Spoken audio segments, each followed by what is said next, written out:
Hi, good let's see, Morning, morning. I know last time I messed up. It was morning afternoon, but Dr. Brian Amison. Dr. Richard Huetter. So welcome to our Tuesday Tooth Talks. We're doing something a little different today. We're in our consult room and we are just about done with the remodel. For the Yes, most part, we are. right. But we're doing a little different. So if I'm looking at you here and down here as well, we have different cameras. So we're just trying to experiment, just to try something a little different. Well, it's not necessarily live, as I recall. Is that true? Right, correct. Right. So we're doing this, so you'll see it after we're doing it, but I'm pretending that you're still there, and I'm talking to you just like I always have when we do our tooth talk. Yes. So it's a big week here in Canton, Ohio. Big week in Canton, Ohio, and Professional Football Hall of Fame week, induction this coming weekend. Saturday, I believe, is the actual induction ceremony, but bigger yet for those of us who live in Northeast Ohio is that the Cleveland Browns are actually opening the NFL season this year with the Hall of Fame game against the Jets. Yes, so it should be pretty exciting there. Exciting, and it's right down the street. I mean, literally, it's down the street here. Right. At the new, very really modernized Benson Stadium, right outside the Hall of Fame. So that's kind of that's the excitement around here. You know, we had a balloon fest, which sort of kicks off the whole thing last weekend, and a balloon landed in the yard behind mine. So that was a little exciting because it was like 8:30 on Friday morning, and I did not know that was happening. So it was kind of exciting because those things are big. You know, when something like that lands in your neighbor's yard and it's right there, it's big. So So do you that think was about, my excitement for the weekend. you think about going on a balloon ride, hot air balloon? No, not Okay. not at this age. No, there's something about it. I think I've gotten a little more phobic about heights and things. Before I could climb anything or do things, and now I'm just less inclined to do that. Less inclined. Well, we need those hands there, right? Well, hands, but I need my balance and everything else. So I'm just not ready for the consequence of mishap. There's my story there.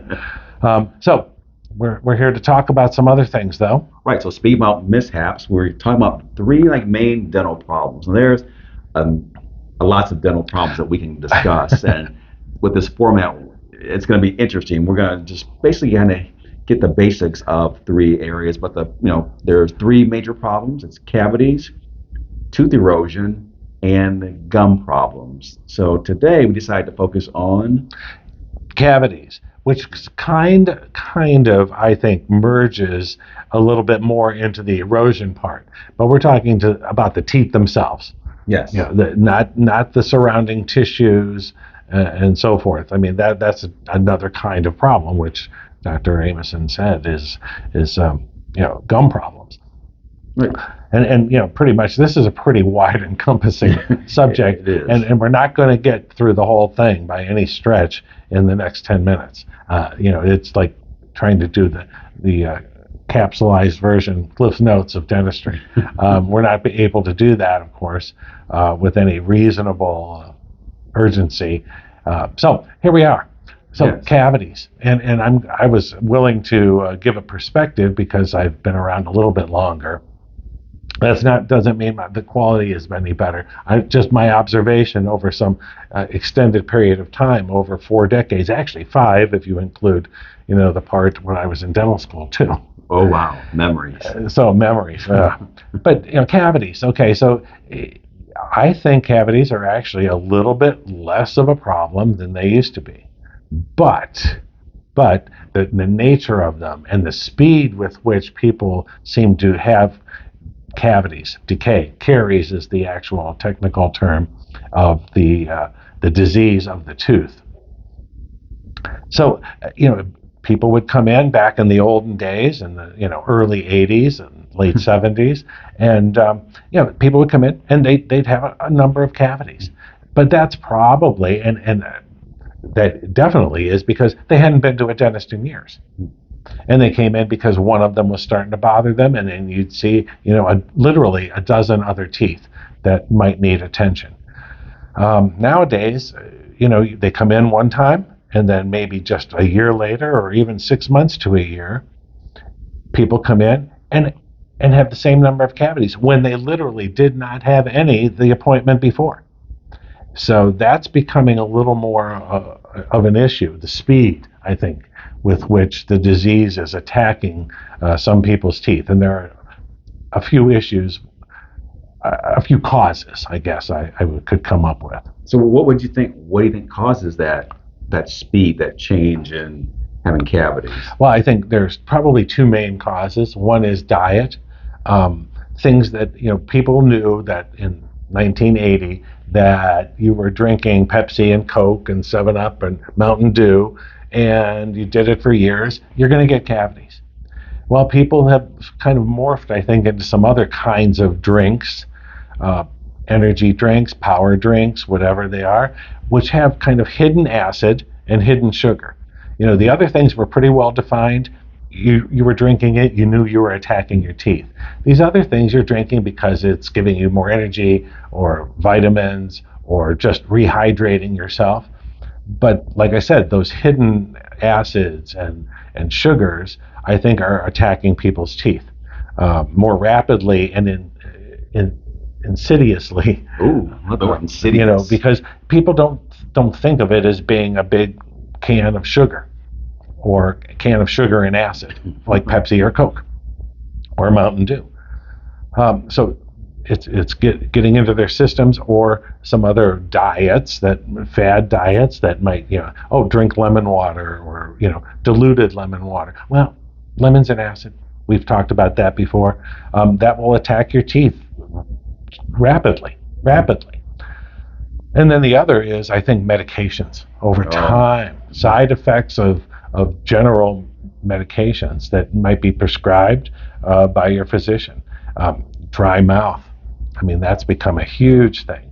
And I've seen, unfortunately, even recently, a patient would come in the meantime, they had some ensuing medical issue, and now they're on some different medicines. And in just the space of a few months, they've gone from cavity-free to cavities everywhere, which is, of course, discouraging for me because I've seen these patients for years, maybe, and they would have something here, something here, something here occasionally, but nothing to this magnitude and with such speed. That's truly amazing. You're absolutely right. We'll see patients, and we typically think of our patients as family. Right. So, yes. Right. And so it's kind of disheartening. It is to see that and to report it. I mean, and I go back over the X-rays. Did I miss something? Which is entirely possible. And I go back, and I didn't miss it. There's not a hint of something happening, and then kaboom, and oof. That's tough. And then you try to take some sort of remedial action. Tell the patient what's happening, why you think it's happening, and what they have to do about it. And you're not going to get an immediate result. All of a sudden, the next 6 months are going to come in with no cavities. There's things that had already started that are still going to progress. And sometimes they're not able to take the actions that you want them to. They don't use the prescription strength toothpaste every day, like you say, or it just may not be as frequent, and they can't stop the medication they're on. Right. We're not advocating that. And so, I mean, by no stretch would I advocate that. It's an ongoing issue, and it can happen to almost anybody. Especially someone who does get stricken by some medical issue that requires them to take a certain kind of medicine that unfortunately has these same kind of side effects. So that's a tough one. Now, along those lines, Doc, you're talking about that. So it shows probably the importance of taking like extra steps in terms of diagnostic. So not only looking but X-ray wise. Right. We're off kind of on a little different tangent there, but so explain the importance of X-rays. Why? Wow. Yes. Well, unfortunately, sometimes these cavities do start.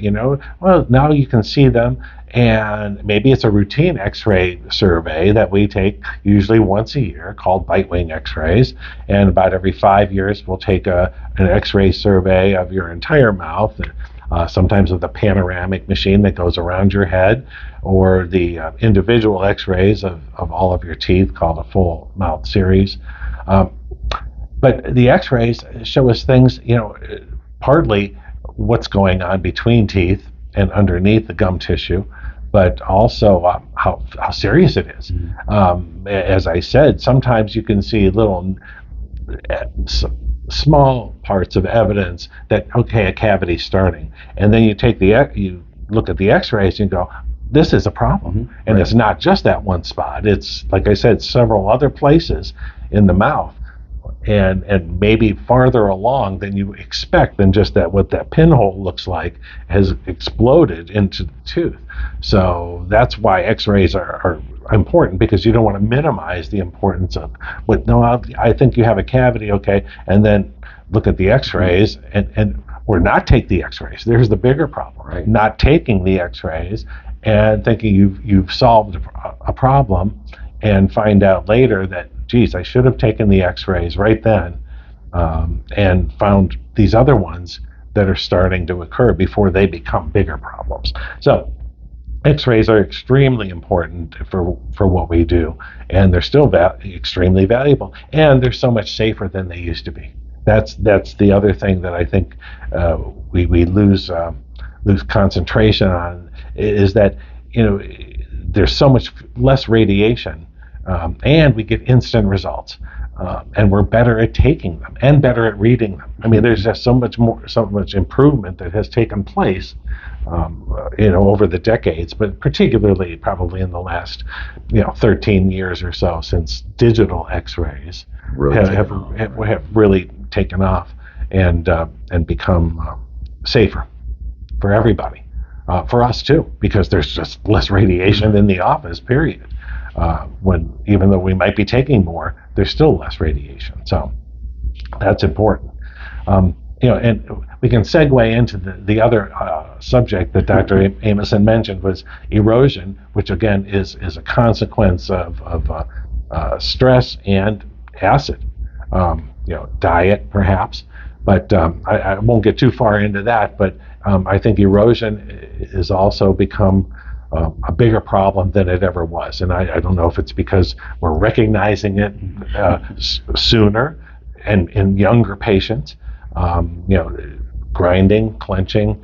I don't know if that's a result of greater stress levels, that our brains are reacting in that way and taking it out on our bodies, or with the addition of those dietary things that I mentioned too.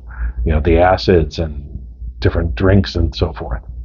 So there's a lot going on here. I mean, it's a pretty big subject. Right. And the one thing I want to just kind of talk about too is with the x-rays.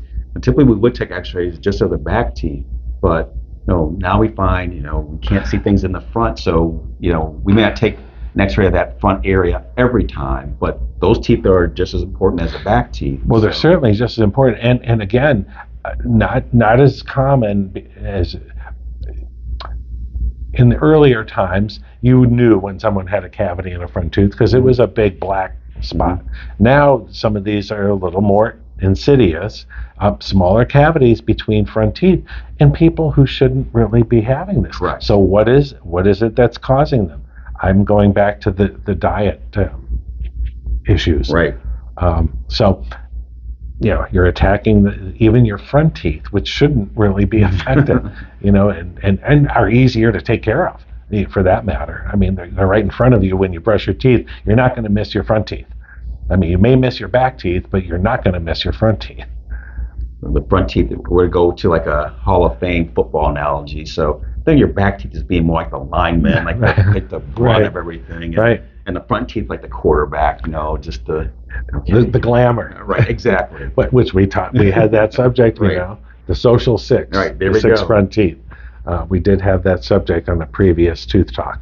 But they definitely all are important, because again, you wouldn't want your lineman being your quarterback, and you wouldn't want your quarterback being your lineman. To let down you don't want it, but it's codependent is I think the way. So yes. But wow, see, a bunch of information we can talk. It's a lot of information, and of course, too, experts, start talking about a subject they know and love, and really know and really love, and you can't get us to stop talking, but we will. We promise we're stopping very shortly here, within seconds of our tooth talk. Well, we appreciate all of you listening, and again, please feel free to share this video with others. We have a little different format. We're actually going to be on YouTube now. YouTube. So check us out there. Check us out on our website, and thank you so much for watching. And go Browns. Go Browns. Let's see what happens. So for Dr. Brian Amison, Richard Huetter. have a great day. Have a great day.